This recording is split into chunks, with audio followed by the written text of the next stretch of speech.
character was never like that. That when he warned with love and affection.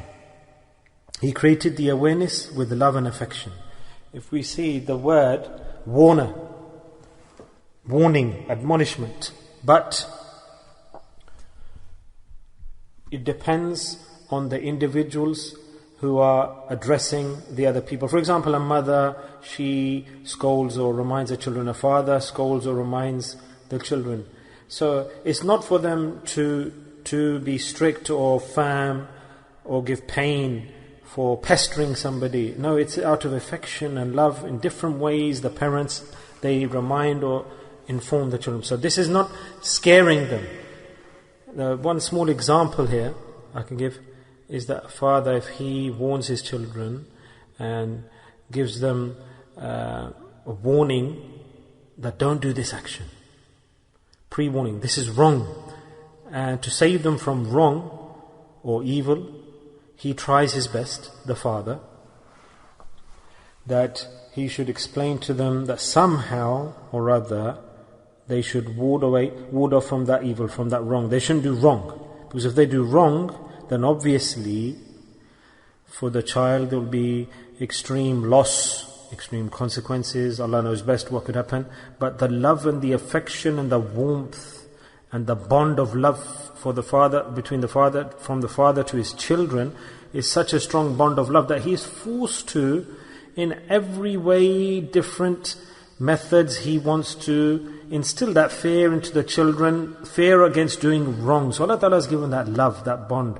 So Allah Subhanahu wa Ta'ala said about His Habib in the Quran, Sallallahu Alaihi Wasallam, لَقَدْ جَاءَكُمْ رَسُولٌ مِّنْ أَنفُسِكُمْ عَزِيزٌ عَلَيْهِ مَا عَنِتُّمْ حَرِيصٌ عَلَيْكُمْ بِالْمُؤْمِنِينَ رَءُوفٌ رَحِيمٌ. Allah says, my Habib Sallallahu Alaihi Wasallam is such. He has so much love, affection, warmth, good feelings for his ummah, for his nation. That's one point. Rather, on top of that, with every single person, he is extremely sympathetic and compassionate. And especially bil mu'minina ra'ufur rahim. Subhanallah. How? Allah says that ma anittum harisun alaykum bil mu'minina ra'ufur rahim. That he's full of concern for you. Yes, full of concern for you. And and full of compassion and mercy towards the believers. Imagine the emotion and the feeling about the Prophet ﷺ has, that I don't want anyone from my ummah, man or woman, mu'min or mu'minat.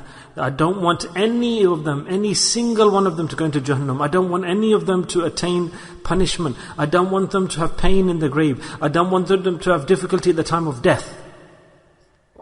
I don't want them to fall under any difficulty or distress. I give the example of the father who warns the children, his son, all day and night. He's looking how they're desperate. Mother, father, looking out for the children. That my son, he's gone off track. My daughter's gone off track. They go mad. They go sad. They go into depression for the sake of the children, due to the children, due to the issues the children are facing. The parents, they face the stress. So Allah Ta'ala says that the Holy Prophet ﷺ is harisun. This is a ajib, unique word that the Prophet ﷺ, it heavily weighs upon him the thought that you might suffer in the life to come. Full of concern for you is he. Harisun alaykum. The Prophet ﷺ felt he didn't want any issue to befall his ummati. The reason that Allah Ta'ala said that his quality, Ra'ufur Rahim, the Holy Prophet ﷺ is full of compassion and mercy. Ra'ufur Rahim. Imagine. So we can measure here, we can gauge from this that the Prophet ﷺ's love and the Prophet ﷺ's fikr, his worry, his concern that he had. So that, for example, do you think he would scare people or terrorize them or give them problems or difficulties? No, of course not. Rather, Allah Ta'ala says that ittaqullah, that fear Allah and fear the fire. Not that He wanted to make us scared for the sake of it. No, the Prophet ﷺ knew about Jahannam, the conditions in Jahannam, the scenery in Jahannam, the severity of Jahannam. So His love and His affection, deep compassion, He would warn us and tell us and explain to us about hellfire. Not so that we get scared, start shaking, so that we can be saved from hell. His every effort in life was so that we could be saved from hell. So His warning us or making us afraid is not so that we can fall into distress or have a punishment or get extremely worried. No, Allah's Prophet said, save yourself in any way or form. Or the lowest level of paradise. Let's say, for example, that He will have 1,000 palaces.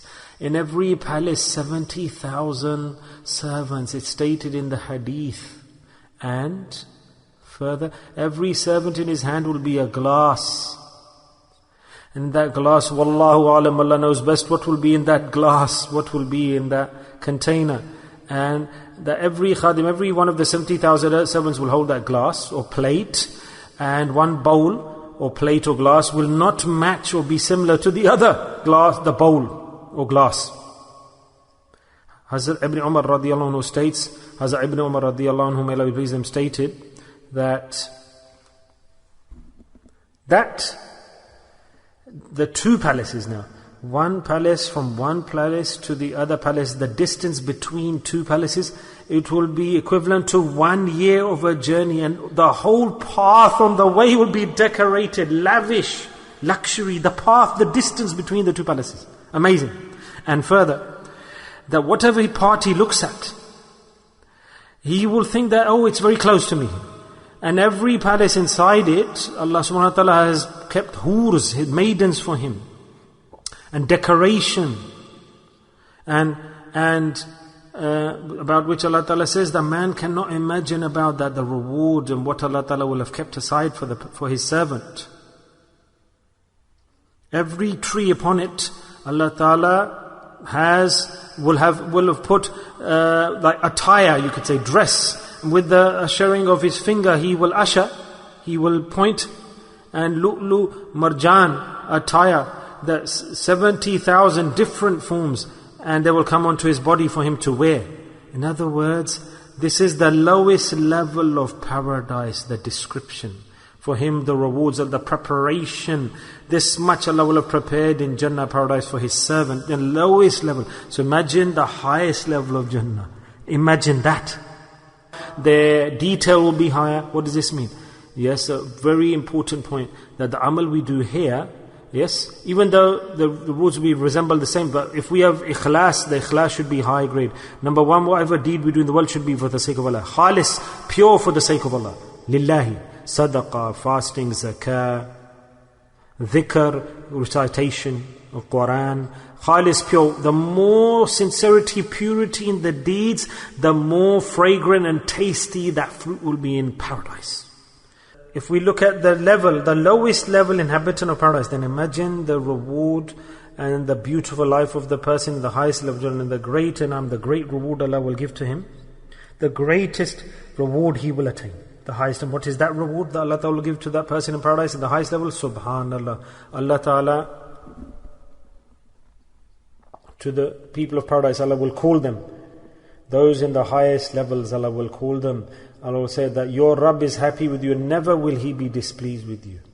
And then between the people of paradise and Allah, Allah will remove the veil. Just do one thing. Allah Ta'ala says, in this world, the obstacles, the tests, the challenges, just practice, do good things. وَعَمَلُوا الصَّالِحَاتِ, and do good works, righteous deeds, good deeds. So what are عَمَلُوا الصَّالِحَاتِ, good deeds, righteous deeds? What are they?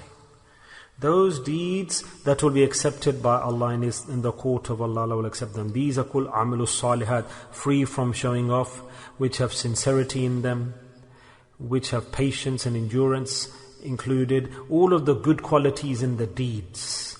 Those a'mal that Allah will accept, they're called amalus salihat.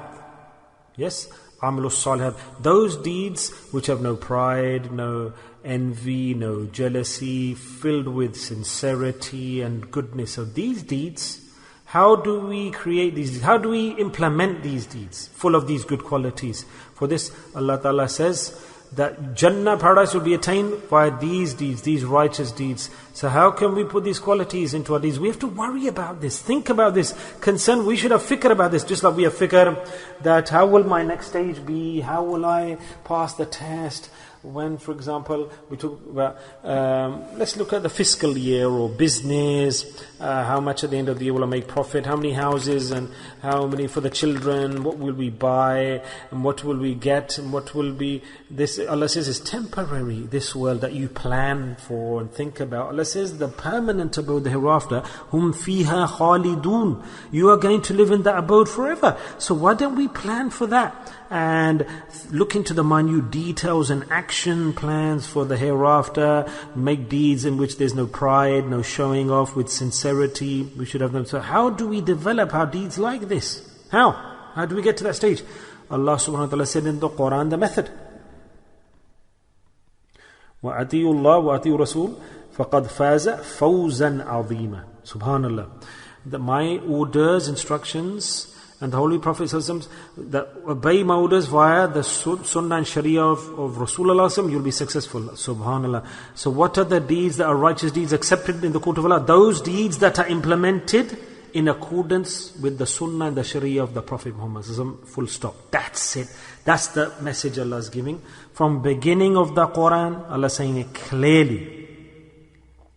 That Jannah, paradise, is for those people